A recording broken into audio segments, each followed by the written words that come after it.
Vamos conversar hoje sobre por que que a comunicação é um drama. Ai, meu Deus, por quê?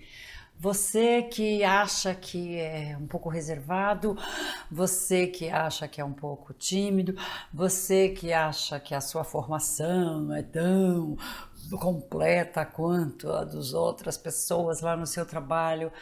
Por que que a comunicação virou esse drama? Oh, meu Deus, a gente comunica desde o primeiro choro lá na maternidade e a gente comunica, né, até o último suspiro. Então, por que que nós, moderninhos que somos, fizemos esse drama, né, por causa da comunicação? Que ruim, porque aí a gente passa, todo mundo, viu? Não é só você não. Eu passei metade da minha vida sofrendo. Ai, não sou tão inteligente. Ah, não sou tão bonita. Ah, não sou tão jovem. Esse é o meu momento. Ah, não sou tão antenada. Ah, não sou tão moderna. E aí passei a vida inteira achando que a comunicação era uma coisa dramática, era uma coisa impossível. Para mim, eu que era tímida, eu fui adolescente tímida. Lembra aquela época de adolescência, né? A minha foi um horror, porque eu era alta, eu era distraída, eu não tinha seios, os seios cresceram meio atrasados, acho que estavam com preguiça. Enfim, eu era distraída e aí eu toda reservada, nunca fui muito exibida. E agora aqui nesses vídeos, quer dizer, eu era um pacote de anticomunicadora. Pois é. Então eu passei a minha vida me cobrando por não ser a mais bonita, a mais inteligente, a mais antenada, a mais bem-humorada. Ah, pois é, isso que ninguém conta, né, nesses cursos de comunicação, e eu sou coach de comunicação há 40 anos, já dei aula para mais de 100 mil pessoas. Ninguém conta que a gente foi adestrado, ensinado a ter vergonha da gente e, portanto, é vergonha, que louco. As escolas nos ensinaram. Joãozinho, fale aquele ponto X. E aí o Joãozinho, né, levantava e falava: Paulo, fale aquele outro ponto. Você era o Paulo. E aí travava e a professora, né, como você travava, né, talvez você ficasse um pouco envergonhado, um pouco tímido, aí a professora vinha com a caneta vermelha, pronto, lá vem o adestramento, né, e foi plantado dentro de você o tal do medo da comunicação. Então é muito louco que a gente que é tão capaz, o nosso conteúdo é tanto, as nossas competências pessoais são tão maravilhosas, são tão maravilhosas. Cada um de nós é uma mala cheia de coisa legal, é uma mala cheia.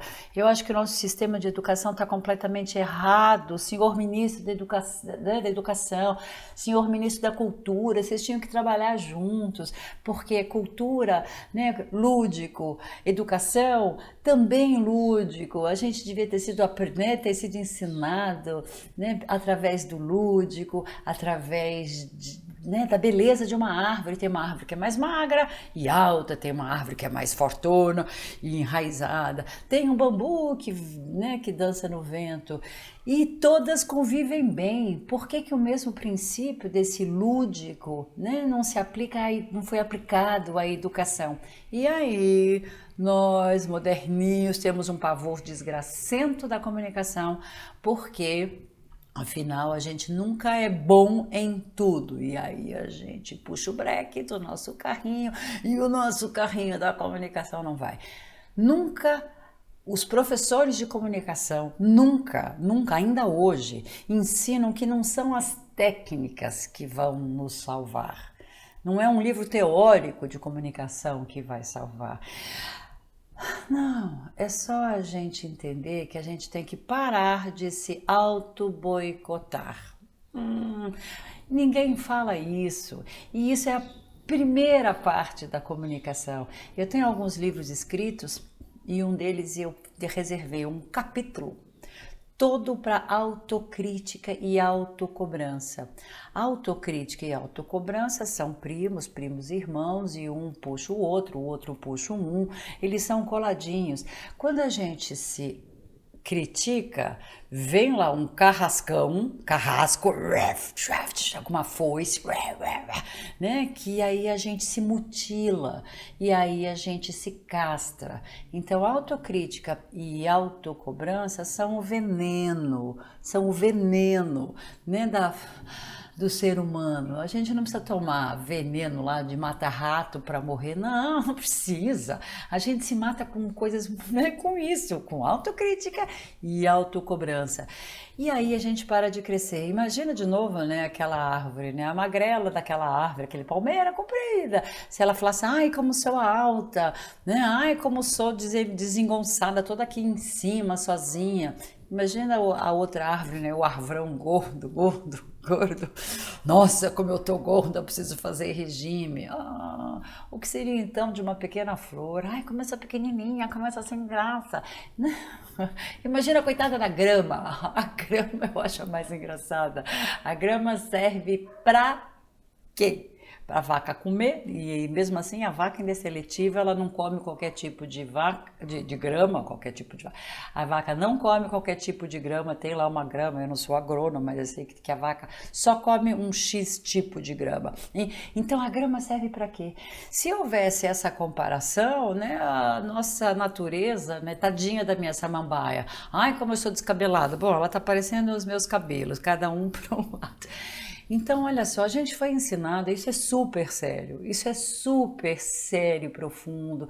Quando eu falei ministros da educação e ministros da cultura, por Deus, trabalhem juntos, o nosso sistema educacional está completamente errado, porque os professores, né, só olham os nossos erros e não as nossas competências. Um é bom em português, o outro é bom em matemática, o outro é bom em história, o outro é bom em geografia, um gosta, né, de criar, o outro gosta de pintar, o outro gosta de cantar.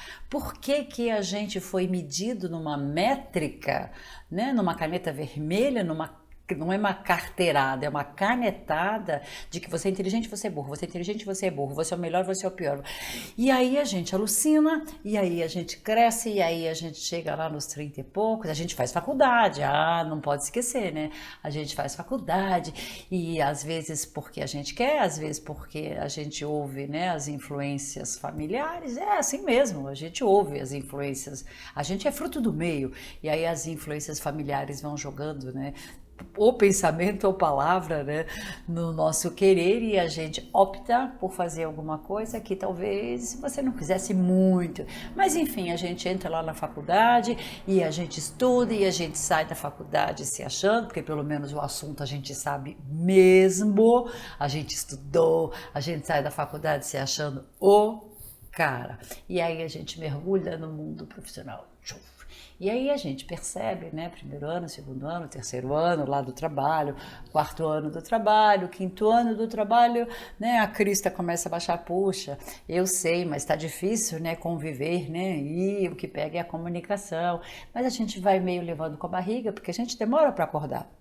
A gente vai levando com a barriga, não sou muito promovido, mas o fulano sabe mais do que eu, o meu colega é bem mais extrovertido do que eu, e a gente leva com a barriga a história da comunicação. E eu vou dizer uma coisa, se o ministro da Educação e o ministro da Cultura tivessem trabalhado juntos, a gente seria mais completo, a gente perceberia que as diferenças são normais, né? Que não precisa haver uma competição só pela quantidade de QI, de informação, não, tem tanta competência interessante nos dias de hoje, tanta. E voltando lá para o seu trabalho, né? Aí 5 anos de empresa, 10 anos, né? Você já está lá no profissional, que você sabe que sabe, você sabe que sabe, você só não confia em você. Então, o que não nos ensinaram na escola, o que não nos ensinaram na faculdade, o que não nos ensinaram no berço e o que não nos ensina, inclusive nas empresas, é essa não é autoconfiança ligada à prepotência, não, pelo amor de Deus, autoconfiança não tem nada a ver com prepotência. Essa autoconfiança da plenitude, cada um é o seu todo. Então, Quando a gente entende que essa coisa plena, esse todo que eu sou, esse todo que é você, quando a gente entende isso, a gente fica muito mais confiante, consciente e confiante. Eu não sou a mais inteligente, mas eu sou a mais alegre. Eu não sou a mais criativa, mas eu sou aquela que para toda obra, aquela que executa, executa e faz. Eu não sou a mais, mas eu sou muito disciplinada, eu sei que tem que fazer todo dia. Então, quando eu entendo as minhas plenitudes e as minhas competências, e este momento é um momento de muita glória, que é o momento da autoconfiança verdadeira.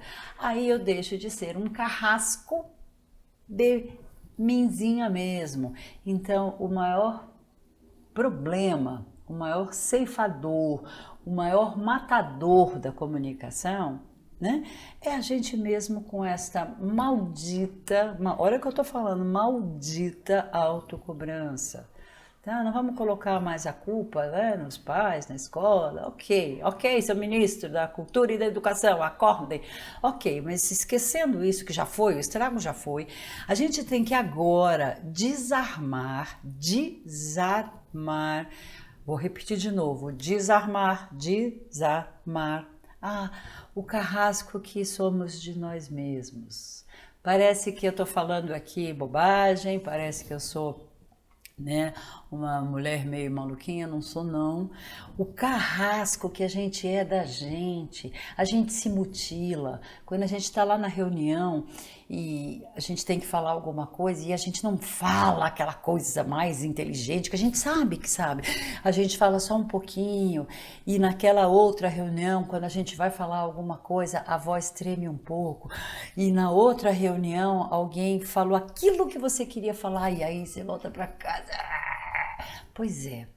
Então, ou a gente aprende a desarmar esse ceifador, esse carrasco que habita em nós, a gente não vai conseguir melhorar a comunicação.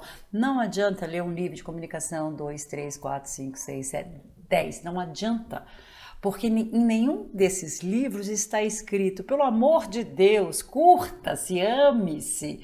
O que você sabe, o que você é, tá bom, você tá pronto. Se a coitadinha da minha samambaia ficasse com inveja da árvore que tem lá na vila, ela ia estar infeliz. E pelo contrário, ela não é boba, ela tá toda gostosona e a árvore lá fora tá toda gostosona, mas se uma ficasse comparando-se à outra, então é isso que eu tô falando do alto carrasco que habita em nós. Então esse alto carrasco, ele realmente é muito atento. É como se fosse uma parede, um tijolinho, outro tijolinho, outro tijolinho, outro tijolinho, outro tijolinho, outro tijolinho. Tijolinhos de autocobrança, tijolinhos de autocrítica, tijolinhos de boicote. Então esse carrascão que habita aí dentro de você e que habitou muito tempo dentro de mim e que habita nas minhas netas, porque o mundo tá igual. Então tenho 3 netas. Uma se compara com a outra e de certa forma os pais também. Uma é mais alegre, outra é mais melancólica, a outra é mais. Isso são os tais tijolinhos, né, que a gente vai pondo nos outros e por amor, porque a gente é inconsequente. A gente vai comparando, a gente vai julgando, a gente vai criticando. Isso aconteceu com você, aconteceu comigo assim, ó. Aconteceu comigo assim na minha adolescência. Eu sempre ia mal na escola, mas eu ia mal na escola, não é que eu era vagaba. Se eu fosse vagaba, ainda tudo bem, né? Mas não é que eu matava a aula e ia passear, não. Eu estudava. E na hora da prova, dava uma paura, porque eu sou italiana, paura é medo, dava um medão. Travava aqui, mas nenhum professor me ensinou de que o medo se aloja aqui. E aí me dava medo, porque eu era um pouco sensível, sonhadora, sei lá que porcaria. E na hora da prova eu esquecia tudo e eu tinha estudado. Então, um professor me deu a dica, a deixa de como, onde o medo se alojava, que reações eu tinha, e aí eu, né, cresci me achando burra, feito uma porta, porque nos verões todos os primos iam passear. Férias, uhul. E eu ficava estudando, porque eu tinha sempre segunda época, recuperação, sei lá como é que chama. Então, foi, né, eu fui ensinada a que eu era mais burra, que eu era mais distraída, que eu trocava os números, que eu comia letras, ainda hoje, com um monte de textos escritos, eu tenho que reler, porque vira e mexe, eu como alguma letrinha daquela palavra. Eu sei que tem aquelas letrinhas, mas na hora que eu vou escrevendo, eu como às vezes um final de frase, porque como eu já pensei, para que eu tenho que escrever? E aí quando eu vou ler, faltam coisas. Então, o carrasco que foi ensinado, né, a viver dentro de nós, ele dorme com a gente, ele acorda com a gente, ele toma café com a gente, e até sexo. A gente tá lá e o carrascão tá junto, tá junto. O carrascão às vezes não é que tá junto, tá no meio. O alto carrasco às vezes tá lá no meio. Então, nós fomos realmente ensinados a nos cobrarmos muito, a não nos olharmos, né, as nossas qualidades, a não nos olharmos com amorosidade. Amorosidade não é ser frouxo, né, nesse olhar, ok, você fez errado, beleza, você é uma gracinha. Não é passando a amorosidade, não é passando a mão, né, e fingindo que a gente não erra, não é isso. Amorosidade é, né, uau, errei. Que mal, mas não vou me matar por causa disso. Vou aprender com esse erro. Amorosidade é fazer o outro crescer. Claro, isso para mim é amor. Amorosidade não é encher uma criança de presente. Tanto que minhas netas sabem, eu não compro presentes de brinquedos. Já tem milhares, por que mais um? Vovó, compra um brinquedo para mim. Não, você tem um monte que você nem brinca com os brinquedos. Aí vamos fazer alguma coisa juntas, né? Porque assim a gente aprende a construir, a planejar, a sonhar, a namorar a coisa, né? Se formando. Então, para mim, a amorosidade é a gente, né, se olhar com este olhar. Não é perdoar-se, né, e falar que ok, tá tudo bem, e, né, ir pro sofá e ficar assistindo televisão na boa. Paciência, sou assim, nasci assim, nada a ser feito. Não é assim, não. Amorosidade, esse olhar que eu proponho, né, para os meus coaches, é isso. Olhe as coisas boas que você tem e confie nelas. Confie nas coisas boas que você tem, confie nas suas competências, que são só suas. Ninguém lá no seu trabalho tem as competências que você tem. Talvez a informação do projeto, do produto, vocês tenham, porque vocês fizeram faculdades mais ou menos parecidas, vocês têm olhares de interesse profissional parecidos, sim, tá todo mundo no mesmo, né, na mesma empresa. Mas olha as suas competências pessoais. E aí você vai, minha sugestão para a gente, né, desarmar esse alto carrasco que habita em nós. Aí você olha as suas competências e você alimenta elas todo dia um pouquinho, você deixa elas saírem, né, da gaiola. Alimentar todo dia significa o seguinte: eu tenho que dar água para minha samambaia todo dia, né? Não adianta eu uma vez por semana afogar a coitadinha da samambaia com muita água, não. Todo dia eu tenho que dar um pouquinho de água e aí ela vai crescendo verde, linda e descabelada. A mesma coisa a gente tem que fazer com as nossas competências. Alimente as suas competências, mostre as suas competências, orgulhe-se das suas competências. De novo, uma palavrinha perigosa: orgulhe-se. Não é que você é melhor do que ninguém, porque o orgulho é uma coisa, a vaidade é mais prepotente, é outra coisa. Então, orgulhe-se de quem você é, das suas competências. competências. Você pode ser alto, baixo, magro, gordo, branco, negro, amarelo. Você pode ser o que você quiser, o que você é. Você é o que você é. Só que dentro do corpinho tem as suas competências, tem as suas características legais. E é claro que nesse olhar com profundidade, né, para descobrir onde está o carrasco, onde esse carrasco está morando dentro de você, você vai descobrir também as suas incompetências. Eu também digo isso. Olhar-se com amorosidade é saber os seus pontos fracos, ou seja, né, as suas competências.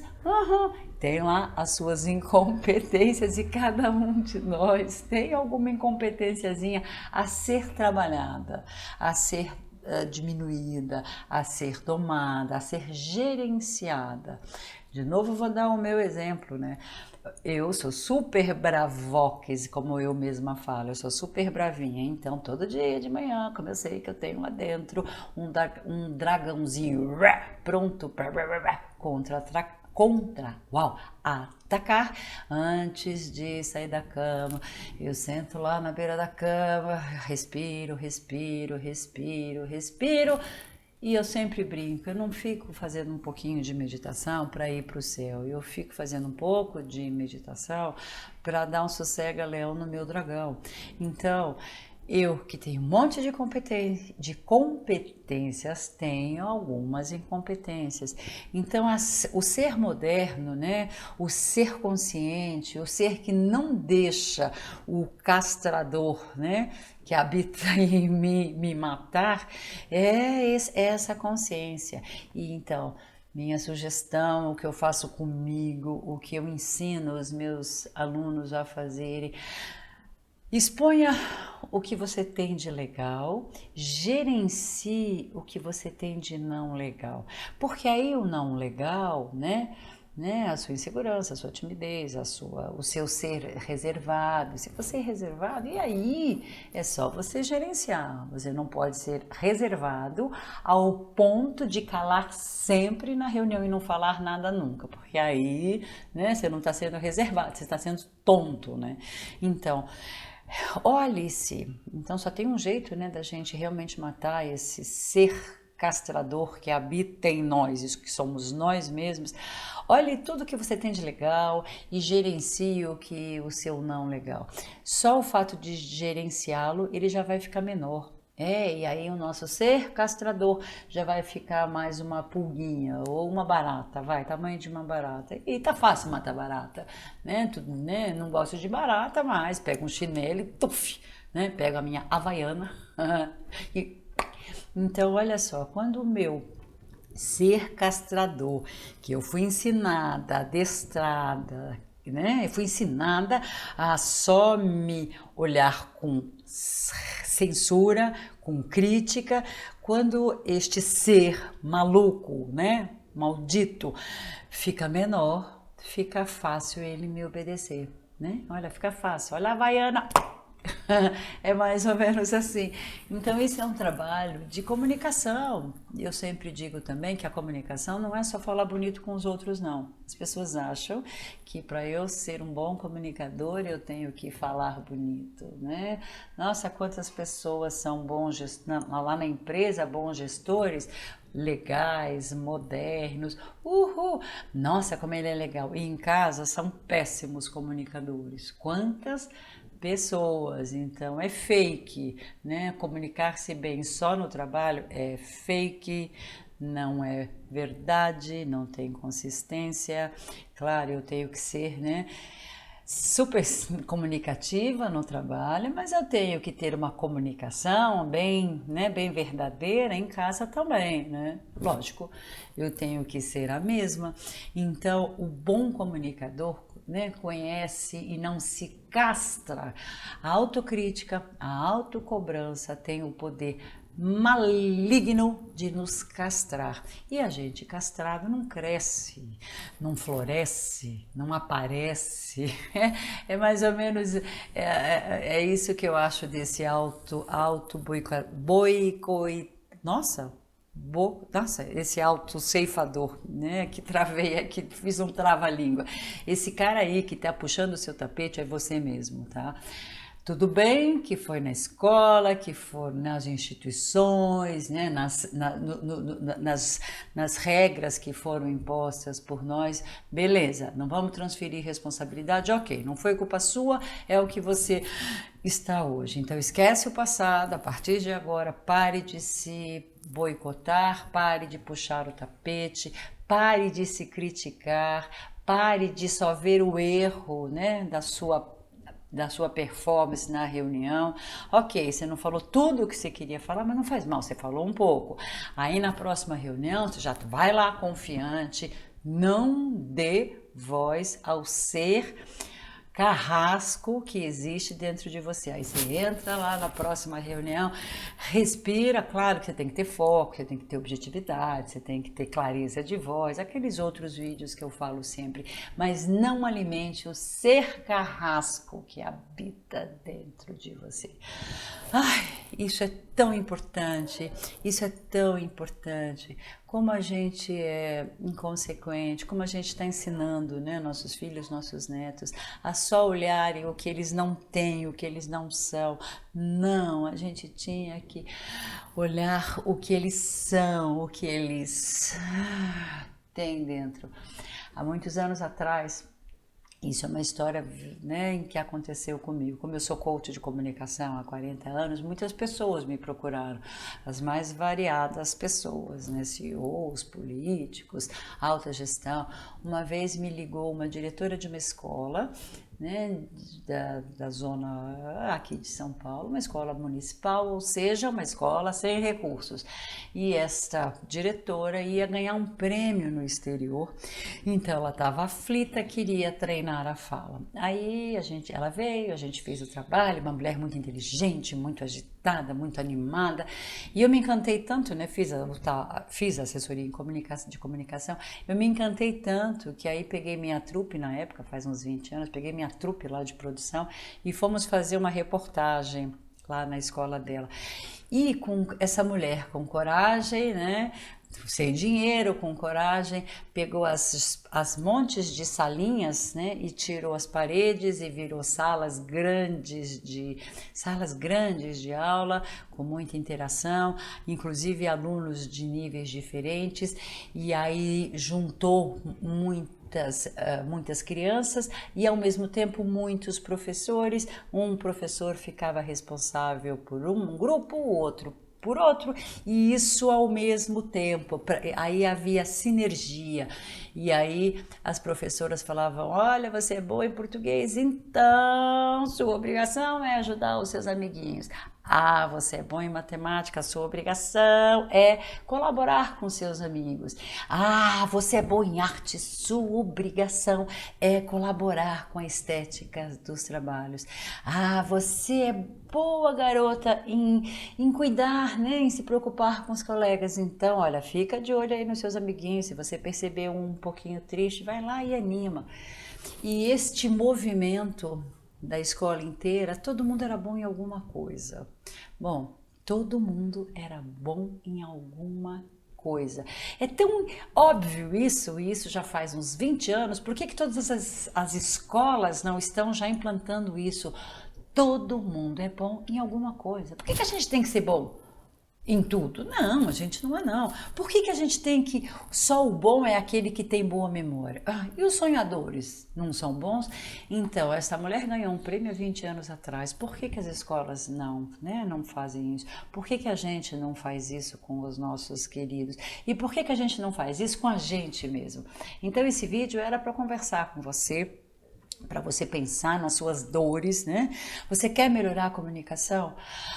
Ai, namore-se mais, não seja o seu carrasco, não seja o seu carrasco, ok? Que a gente foi ensinado a ser o nosso carrasco, a gente foi ensinado a ser o nosso, né, o nosso auditor, a gente foi ensinado a ser o nosso cobrador, mas acho que você já não é tão menino, né?